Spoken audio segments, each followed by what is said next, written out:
ఉన్నయనము అంటే అక్కడ వరకు పాపట తీసి జుట్టు ఎత్తి పట్టుకుని ముడివెయ్యాలి. ఎవరు చెయ్యాలి ఆ పని? భర్త చెయ్యాలి. ఎప్పుడు? రోజు కాదు. భార్య గర్భిణి అయ్యుండి ఆ సీమంతోన్నయనము చేయవలసినటువంటి సమయం ఆసన్నమైతే ఆ రోజున గణపతి పూజ చేసి గణపతి హోమం చేసి భర్త గారు వచ్చి అడవి పంది ముళ్ళు చేత కానీ ఔదంబర వృక్షం యొక్క కొమ్మ చేత కానీ సమంత్రకంగా మంగళధ్వని మోగుతూ ఉండగా పాపట ఆ కొమ్మతో తీసి జుట్టును అటు ఇటు తిప్పి ఆ వెనక కొప్పు ఎత్తి కట్టి దాంట్లో పూలమాల పెడతాడు. అది సీమంతోన్నయనం అంటే. అప్పుడు సూడి ఇస్తాడు. మామగారు ఇవ్వాలి మొదట. ఏమనమ్మా, నీ కడుపున ఇంత కష్టపడి బిడ్డని కని నా వంశానికి అప్పచెప్తున్నావమ్మా, నా ఇంటి పేరుకి అప్పచెప్తున్నావు కాబట్టి నీకు కానుక ఇస్తున్నానని మామగారు ముందు ఇవ్వాలి. అది సీమంతోన్నయనం. 5 కేజీలు లడ్లట్రానా 3 కేజీలు కాజాలట్రానా సీమంతోన్నయనం కాదు. శాస్త్రం ఎందుకు చెప్పిందో అది చెయ్యాలి. భర్త అలా పాపట తీసి కొప్పేస్తే పువ్వులు పెడితే గర్భరక్ష, గర్భ విచ్ఛేదనము కాదు అని శాస్త్రవచనం. అందుకని సీమంతోన్నయనము అంటారు దాన్ని. సరే, ఇప్పుడు ఎంతకీ సీమంతంలోకి ఎందుకెళ్ళా, సీమంతోన్నయనంలోకి ఎందుకెళ్ళానంటే అమ్మవారి గురించి మాట్లాడుతూ ఒక మాట అంటారు. అమ్మా, నువ్వు అంబోధర శ్యామల కుంతలాయై శివుడు తటిప్రభాతామ్రజటాధరాయ. ఆయన పాపట తీసుకోడు కాబట్టి ఆయనకి ఇలా ఎర్రటి జటలు వేలాడుతున్నాయి. అవి ఎలా ఉన్నాయి? తటిప్రభా, ఆకాశంలో మెరిసిన మెరుపు ఎర్రగా ఎలా ఉంటుందో అలా మెరుస్తున్నాయి. ఎందుకు మెరుస్తున్నాయి అంటే ఆయన గంగ పట్టాడు, తడికి జటలు కట్టింది. 2, ఆయన ఎప్పుడు తనలో తాను ఆత్మారాముడై ఆనందిస్తూ ఉంటాడు. ఆ ఆనందమునందుండిపోయిన చేత పెరిగిపోయిన జుట్టు సంస్కారము లేక జటలు కట్టింది. అది ఆయన యొక్క జ్ఞానస్వరూపానికి గుర్తు. ఆ తటిప్రభాతామ్రజటాధరాయ దర్శనం చేస్తే ఒక గొప్పతనం ఉంటుంది తెలుసా అండి. మీరు మానసికంగా ఒకసారి పరమశివుడి జటలు కానీ ఊహించి ప్రయాణానికి బయలుదేరారనుకోండి, కపర్ది కపర్ది కపర్ది అని. ప్రయాణంలో మీకు పుణ్యం లేకపోవడం వల్ల ప్రవేశించడానికి వీలు లేని పట్టణాలలోకి ప్రవేశించడానికి కావలసిన పుణ్యాన్ని ఉత్తర క్షణంలో మీ ఖాతాలో వేసి విఘ్నం లేకుండా వెళ్ళేటట్టు చేస్తారు. కాబట్టి మోక్షపురులు ఉంటాయి కొన్ని. అయోధ్య, మధుర, మాయా, కాశీ, కాంచి, అవంతిక, పురి, ద్వారవతి చైవ సప్తైతే మోక్షదాయక. 7 మోక్షపురులు. అలాంటి వాటికి వెళ్ళిపోదామంటే వెళ్ళిపోలేము, ఈశ్వరానుగ్రహం ఉండాలి. అందుకని కపర్ది కపర్ది కపర్ది అని బయలుదేరుతారు. మేము కాకినాడ అయ్యప్ప స్వామి గుళ్ళో తీర్థయాత్రకు బయలుదేరితే ఈ మాటలు చెప్పుకుని బయలుదేరుతూ ఉంటాం కొన్ని. అమ్మా, మమ్మల్ని సర్వదా కాపాడు అని సర్వదా సర్వదేశేషు పాదుత్వాం భువనేశ్వరి మహామాయా జగద్ధాత్రి సచ్చిదానంద రూపిణి అని ప్రార్థన చేసి పెడుతుంటాం. కాబట్టి ఆయన తటిప్రభాతామ్రజటాధరాయ కాదు. 2వ అర్థం ఏంటంటే ఆయన ఇతరులకు ఉపకారము కొరకు ఎంతకైనా కిందకి దిగిపోతాడు. ఇలా నీ చెయ్యొచ్చా అని ఆలోచించడు. మీరు కోటేశ్వరరావు గారు ఉపన్యాసాలు చెప్పారు, అర్ధనారీశ్వర స్తోత్రం, చాలా సంతోషం కలిగిందండి మాకు. రేపు పొద్దున్న మీ మెళ్ళలో ఓ సన్నజాజి మాల వేద్దాం అనుకుంటున్నాం అన్నారు అనుకోండి, చాలా సంతోషం అండి, వేయండి అంటారు. లేదు కోటేశ్వరరావు గారు, మీకు ఈ స్తోత్రంలో ఒక పొరపాటు ఉంది, పరమశివుడి యొక్క మూర్తి నీలంగా ఉందండి, ఆయన అలా ఉండడు, నీలం రంగు నల్ల రంగు శ్రీ మహావిష్ణువుది, ఈ రంగు తెల్లగా ఉండాలి యథార్థానికి. తెల్లగా పరమశివుడు, ఎర్రగానో ఏదో అమ్మవారు ఉన్నటువంటి మూర్తిని మరింత వైదికంగా స్తోత్రంలో ఎలా చెప్పారో కర్పూర గౌరార్థ శరీరకాయ అన్నట్టుగా మార్చి మీకు పటాన్ని బహూకరిస్తాం అన్నారు అనుకోండి, సంతోషం అండి అంటారు. కోటేశ్వరరావు, నాకు మీ ప్రసంగం నచ్చింది, ఇక్కడ నిచ్చెన వేసుకుని పైకెక్కి మీ నెత్తి మీద 2 బిందెలు నీళ్లు పోస్తాం అన్నారు అనుకోండి, అసలు రేపు వస్తానా ఉపన్యాసానికి నేను? ఆయన ఏమన్నాడు?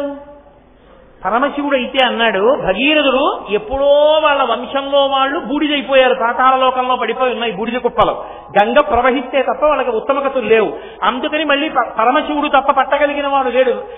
నాణ్యం పశ్యామి శూలినః అన్నాడు బ్రహ్మగారు, శివుడు తప్ప పట్టగలిగిన వాడు లేడు, కాబట్టి శివుడి గురించి తపస్సు చెయ్యన్నాడు. మళ్ళీ పాప మహానుభావుడు గోకర్ణానికి వెళ్ళి తపస్సు చేశాడు. శివా పట్టనడగలేదు, శివుడే అన్నాడు, ప్రీతస్తేహం నరశ్రేష్ఠ కరిష్యామి తమ ప్రియం శిరసాధరయిష్యామి శైలరాజసుతామహం, నేను పడతానయా గంగని అన్నాడు. అహంకరించింది గంగ, అయినా ఇలా నిలబడ్డాడు. అహంకరించిన గంగని కూడా తన జటాజూటంలో పైనుంచి వచ్చిన నీళ్లని అలా అంతకాలం ఎందుకు పట్టాడంటే భగీరథుడికి ఉపకారం చేయడం కోసం. లేకపోతే పైనుంచి పడితే భూమి పాడైపోతుందంటే మధ్యలో నేను వచ్చి ఆ నీళ్ళన్నీ పట్టుకున్నా నెత్తి మీద, అవతల బాబాయ్ అనాలి.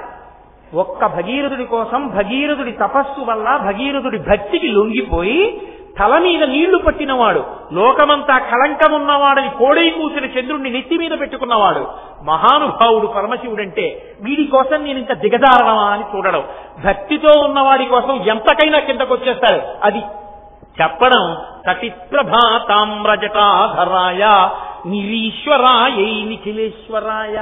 ఏమి శంకర భగవత్పాదులండి, మహానుభావుడు ఎలా పడతాయో ఆ మాటలు ఆయనకి. నిరీశ్వరాయై, అమ్మా నిన్ను శాసించగలిగిన వాడు లేడు. పరమశివుడు నిఖిలేశ్వరాయ, అన్నిటినీ శాసించగలిగిన వాడు. ఏమిటి దాని అర్థం?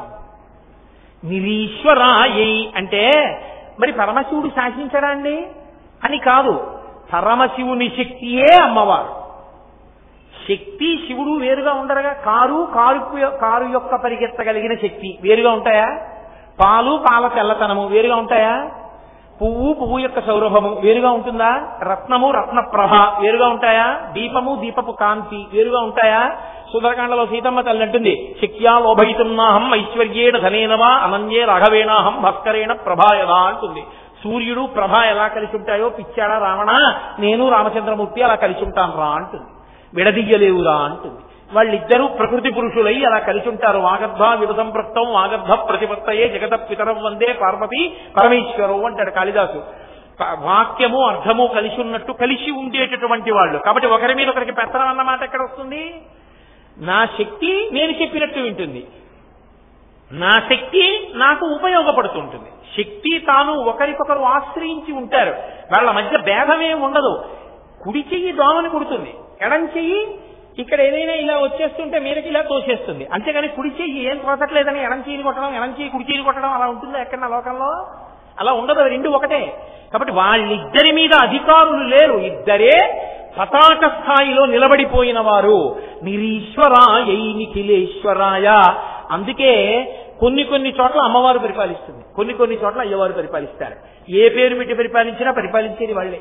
ఇక్కడ లేదు. కానీ ద్రవిడ దేశంలో ఒక ఆచారం ఉంటుంది. మీరు కూడా ద్రవిడ దేశంలోకే వస్తారు కదా.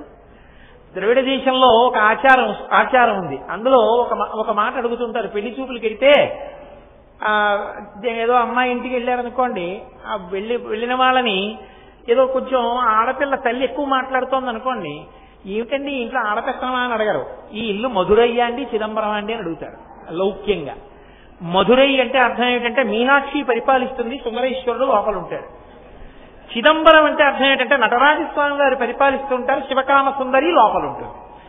ఆ ఇల్లు చిదంబరం అండి అంటే ఆ ఇంట్లో పురుషుడిది పెత్తనం, ఆ ఇల్లు మధురై అండి అంటే ఆడవాళ్ళది పెత్తనం. అందుకని మధురయ్య చిదంబరం అండి అని అడుగుతూ ఉంటారు. మధురయ్య చిదంబరం అంటే అమ్మవారు పాలిస్తోంది, అయ్యవారి చేత కానివాడు అయ్యవారు పరిపాలిస్తున్నాడు, అమ్మవారి చేత కాదని మీరు అర్థం చేసుకోకూడదు. శివ శక్త్యాయుక్తో ఇది భవతి శక్త ప్రభవితం. వాళ్ళిద్దరూ కలిసే ఉంటారు ఎప్పుడు. కాబట్టి ఆవిడ కన్నా అధికుడు ఆయన కన్నా అధికుడు అలా ఏం ఉండదు, ఇద్దరూ సమానమే. ఒక బండి పెడుతోంది అనుకోండి, రథము గొప్పదా రథ చక్రములు గొప్పవా అని నన్ను అడిగారు అనుకోండి, నేనేం చెప్పను. అలా ఏం ఉండదు. రథము రథచక్రములు రెండూ కలిసి ఉండి రెండు చక్రములు సమానంగా నడిస్తే రథం నడుస్తుంది. వీణ గొప్పదా వీణ తంత్రి గొప్పదా అని నన్ను అడిగారు అనుకోండి, అలా ఏం ఉండదు. తీగ పెనగి మోగితే వీణ మోగుతోందని అంటారు. నా తంత్రి వాద్యతే వీణ నా చక్రో వర్తతే రథ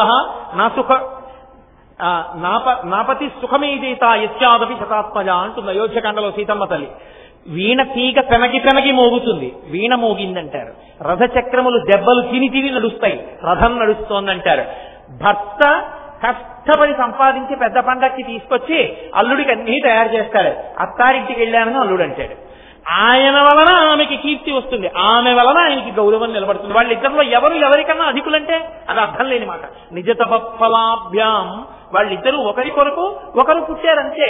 కాబట్టి వాళ్ళిద్దరి మధ్య భేదం ఏమి ఉండదు తప్ప అలా చూసే అవకాశమే ఉండదు. కాబట్టి నిరీశ్వరాయై నిఖిలేశ్వరాయ నమశివాయైత నమశివాయ. అటువంటి ఆ పార్వతీ పరమేశ్వరులకు నమస్కరించుతున్నాను. ప్రతి ఇల్లు కూడా అలాగే ఉండాలన్నది దాని యొక్క సందేశం. ఆ అన్వయం మీరు చేసేసుకోగలరు సమర్థులు.